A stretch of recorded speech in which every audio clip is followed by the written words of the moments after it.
Zayra baby. Wow, what's so much Hi Zayra. Thank you. Your family unyo mlungi.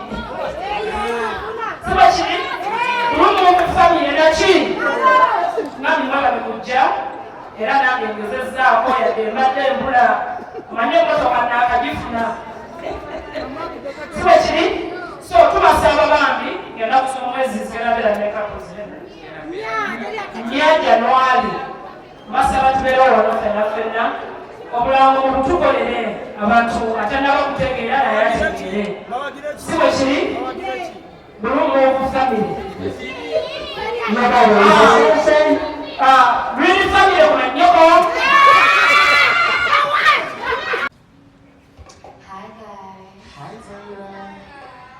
I'm happy to see you guys here. Thank you so much for not disappointing us. I'm glad that you guys are here.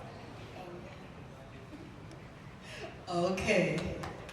Lion King.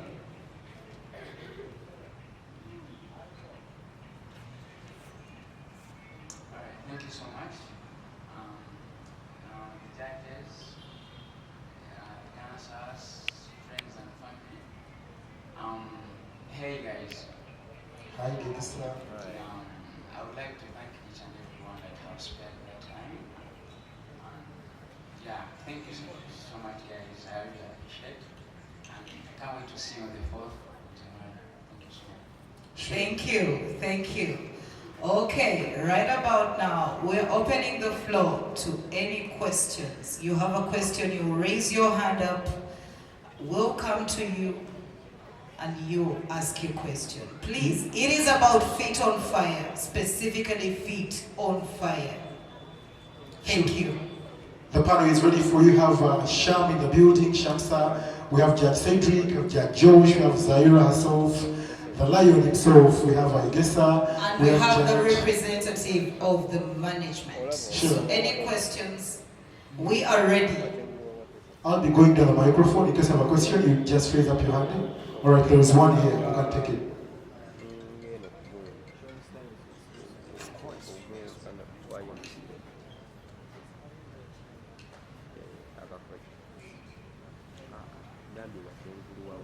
Hello everyone. Be dear gracious. I happen to be a musician. I don't do dance. I do music and I'm an art painter. But art is part of, dance is part of the arts. Yeah, thank you, the organizers. My question is, do you see an opportunity that you can fuse other sects of arts? Now like music, fashion, and maybe art paintings, like on Saturday. Because as an arts industry, we need that synchronization. One of the judges has talked about the synchronization, fusing these different areas of art. How do you see if we make fashion part of it, music part of it, art painting part of it? There's a way they can support the dance. You get? Actually, it's an art having a foundation of art.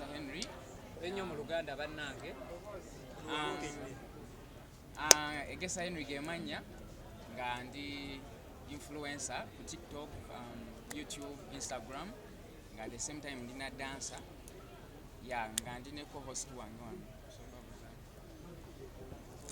Hi guys, my name is Zayra, an influencer and a dancer as well. Olwaleero lwaki tuli wano mu Luganda? Olwaleero tuli wano eno kubanga Gata tofaayo. we are here because we organized a press conference. Yeah. And it's successful. Feet on Fire. Yeah, so nga bwagambye kwongeza ku byayogedde tuli wano ku press conference ya Fit on Fire. Fit on Fire zino mpaka z'aba dancers. So this is a press conference nga zo mpaka zigenda beerayo nga nya January omwaka ogujja. Lwaki mwasazeewo ziteekateeka? Zino mpaka twazitegeka nga za kuyambako badansa ababiibya munaye abali eyo bonabona ng'engeri gye tulina mu platforms so bayambako nabo ne bafuna platform. Kumwe kuliko omuzinyi Fena tuli bazinyi. Inspiration y'okuteeka empaka zino evaawa? If wetegereza bulungi ng'ojja right there waliwo ekipande ekiriko and kukwendi like personally nga ndi muto in a group of many girls and boys like bazina abazina. So I felt like nali awo ng'omuntu nendowooza the problems challenges zetwayitamu understand because tewali TikTok we had to plead to be on stage. So I thought nze personally wetunazuukusa bupya because dance abantu balinga abali bamwerabira. Alright, so tuli mugezaako kuzza abantu bo tebeerabira ate nga kiri so useful and important in the country. Mu process yonna dance groups meka ze mufunye era abadde beewandiisa batya transparency ki abantu gye baba basuubira ku final day? Tubadde ne many groups zibadde nyingi but tubaye tukola auditions. Alright, so netulondamu bwe bato up to that point abagenda okukola ku finals nga nya. So back me up. Kwongereza ku kyayogedde so bano abaana twaba opportunity eyo okuregisitaringa mitwalo 5 gyokka twaregisteringa ne katuuka akaseera nga tulina okugenda mu auditions tusunsulemu abo munaye abanagenda ku finals era mu groups ezo twafunamu groups zaali 10 naye twayongeddeko group endala. Group endala mwazongeddeko nga emu yokka teyayise mu audition era naye yayitamu auditions naye like bajudge with the hosts twalaba ngaeyo team so qualifying it qualifies naye ko bali tebagironze so something called like a wild card naye twagigaseko egenda sooka etukaka sente esobola okwetaba muzina empaka then mpaka zigenda mu maaso. Ng'ovudde ku kyokuwangula ssente oba n'ebirala bintu ki omuntu agenda okuwangula oba n'agenda okwetabamu byagenda okufuna nga dansa? So nga bwe nagambye me and her nammwe nga bwe muli wano dansa yenayina agenda okubeera kwemwezo competitions agenda kuba yefunidde omukisa ogw'okufuna platform abantu bamumanyi. Bayimbi bangi baliyo banoonya badansa bakozesa mu videos naye bafunamu obuzibu like nga mulina badancers ababaddewo naye nga temumanyi any other option. So this is the time bagenda bawa obudde babalabe bagenda kwefunya emikisa kubanga ate eri atabamanyi muli ba Luganda kolagana ki eriwo wakati wammwe? So me and her it's girlfriend and boyfriend. So mwakwatagana okubeera nga mukoshinga kino ekyenduma? Yes sir. Abalambuuze banenze nkubira tandikira okay mubadde supportive eri ba artist naye bwe twogera ku artist mu Uganda babadde supportive ku kino ekintu kyemutandise 100%. Bamenya amanya gange nyinza obutasobola because they are many. Bo bangi babayambye mu ngeri bagenda kuyimba nga tebasasuddwa. And we're using their influence to promote this thing. Mpozi katono nnyo okuva eri obwenzi. Mmwe nga mmwe ekigendererwa kyammwe ki eri mmwe okusinga ba dancers? Tulina kundiza tukola charity. Alright? Then after the competitions byonna biwedde tuddako kuyamba abantu. Some interview abali bana bamu bakimanyi. Ate oli mu kubulira wa TV ata? That's the thing. Tugenda yamba abantu.